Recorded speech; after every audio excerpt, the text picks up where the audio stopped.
good morning, everybody. I hope you're all well, because we are going to look at the biggest battlefield. So we need to be fit this morning to fight.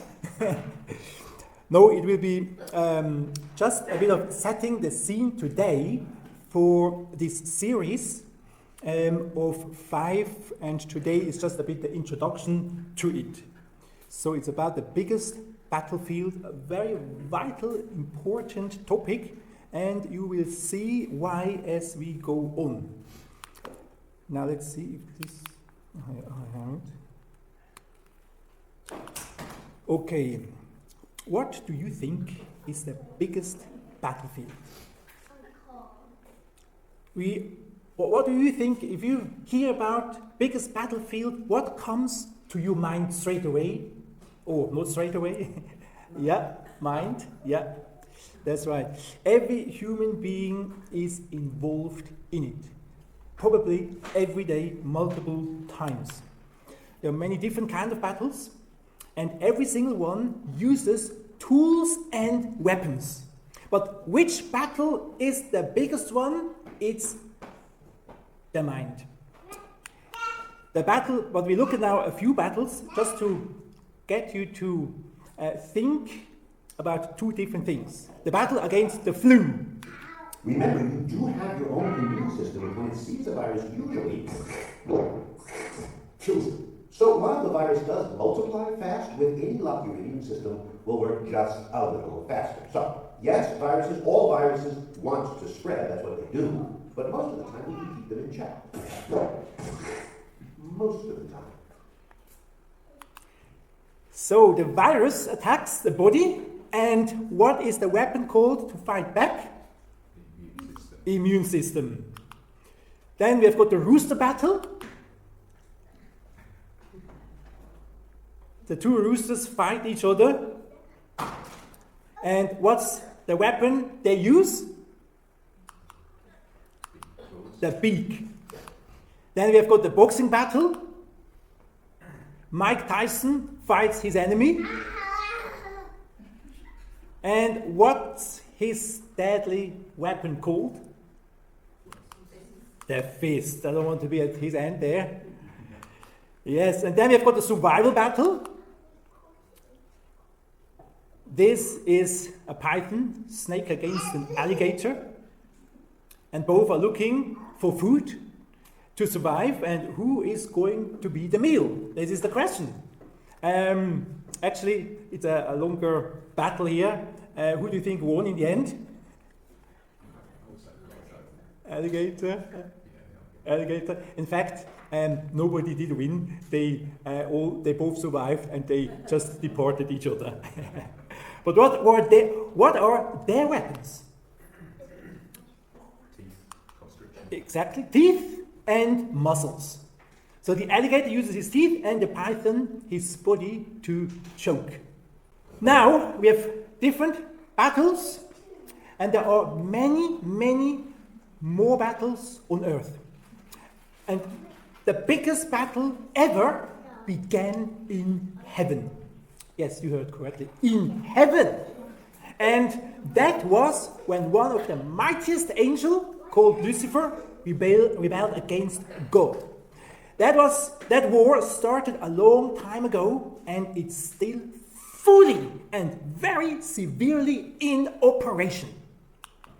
All these battles we have looked at are significantly small compared to the war of good versus evil and God versus devil.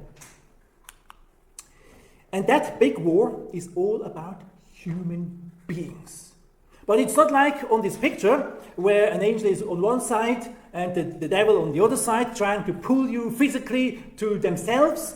That battlefield would be a physical one, but where is that biggest battlefield for you and me? The biggest battlefield is literally in our mind. This is where the battle starts. And I'm going to show you that the biggest and most severe wars take place in the mind. And once you realize this, you will be able to fight so much better. we will look at how effectively we can use the weapons God gave us in different battles we face. The first big battle of that nature took place at the beginning of time in the Garden of Eden. God said to Adam and Eve, "Of every tree of the garden you may freely eat, but of the tree of the knowledge of good and evil you shall not eat. For in the day that you eat of it, you shall surely die."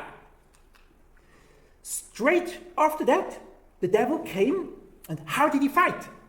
He said, "Has God indeed said, you shall not eat of every tree of the garden?"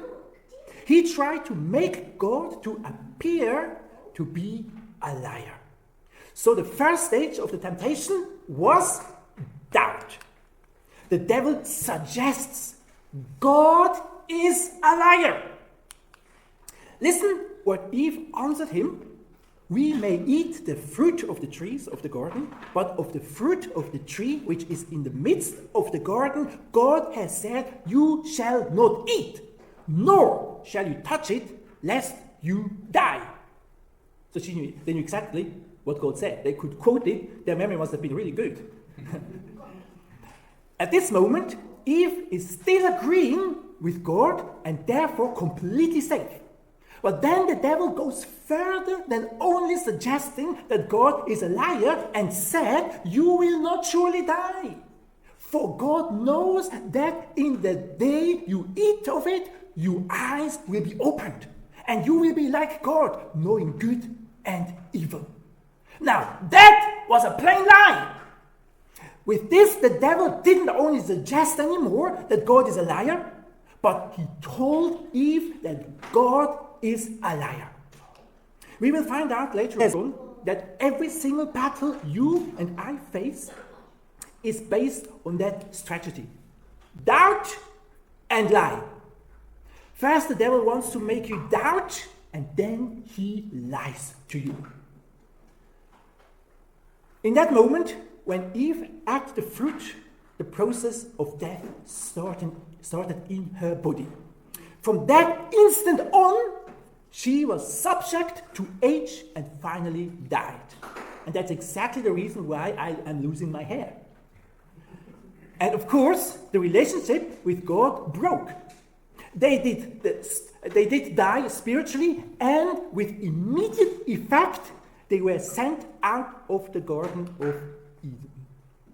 God did not lie. What the devil says may look so real, but it's an optical illusion. I'm going to show you a few paintings on the street which are optical illusions, but they look so real. They are actually quite amazing. Here's one. The only one who is real is the person. Then look at that. This must have been a very, very, very long day or days, weeks, I don't know. Here, the painter spent 5 days working 12 hours a day to create the 250 square meters image of the crevasse. He then persuaded passers-by to complete the illusion by pretending the gaping hole was real. So you can see here the people, they are the only one who are real. Amazing work, really. This picture appeared on the East Pier in Donegal, Ireland, as part of the town's festival of the world cultures. And there's a good posing one. Your mind can easily trick you, and the devil is master in playing with your mind. And we will be looking at how he does it on the next Sunday. Now watch this.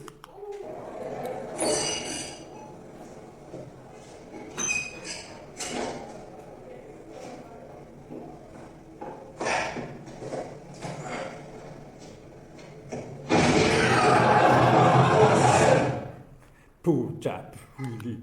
But it's tricking the mind. You see, the enemy is master in tricking the mind.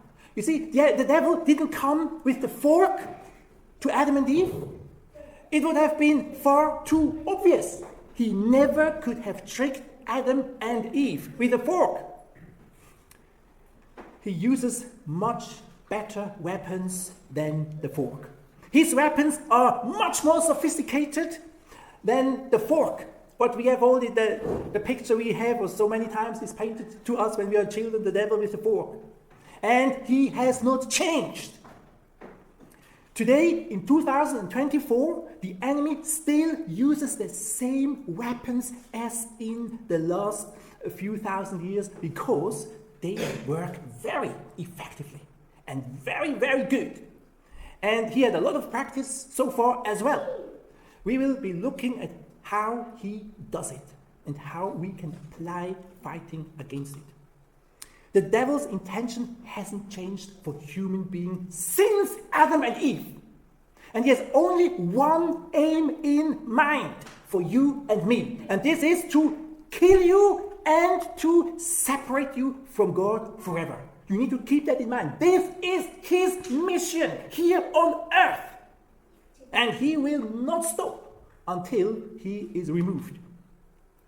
And then he rejoices that he has destroyed another life for all eternity.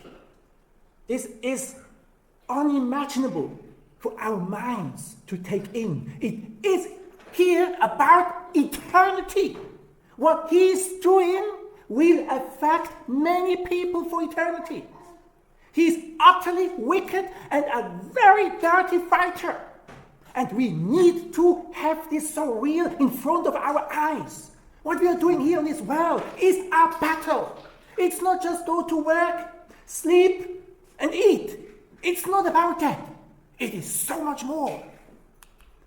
He always tries to draw your attention to the here and now. Like with Adam and Eve, he basically told them that they can have great fun now being like God. It wasn't only a lie, but he made them blind for the future consequences. He does the same with you today and me. He wants to. It's like he shows you the beauty of the present, but covers the consequences with the fog. And that's the way he operates. And he has always operated like that. And he keeps going like that, because this is how he can successfully take over many lives. I think by now you can see that the biggest battlefield is the mind. I intentionally highlight the enemy side, otherwise we wouldn't know that we fight an enemy. It's like it's no good to just talk about salvation, because then you would wonder, what do I need to get saved from? However, if you point out first the need, then salvation becomes so much more relevant and important to people. It will of course get much more clear when we will go on, and also how that battlefield may look like in you and my life on a daily basis. You will be surprised how much easier it is to fight when you can see the battlefield with the enemy in it. And even more when you see, when you actually see his actual weapons. Well, next Sunday, we're going to analyze the battle a bit closer. And I'm going to give you homework, which we are going to do right now in the next 1 or 2 minutes together. I want you to close your eyes and just think which battles are in my life, which battles do I face from time to time, or sometimes, or every day? What are these battles? And how do I feel when I think of these battles? Do I feel there's no point to fight? Do I feel maybe one day I will be able to overcome and fight and win?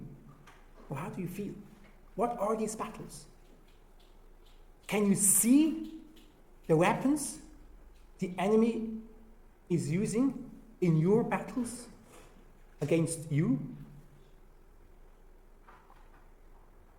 Let's just have now a minute quiet where you can pray to God and just ask Him that He may really prepare your heart now over the next few weeks for these battles. That all this can be personalized and that you say, I want to get ready. I want to get ready in my mind. I want to get ready in my heart. I want to prepare. I am not the meal. This is going to change. And I want to look up now to God, and I pray now that you, Holy Spirit, will help me to come with a prepared heart next Sunday, that I can receive the Word of God in a way that it will go into my system and I will be able to apply it to my own life.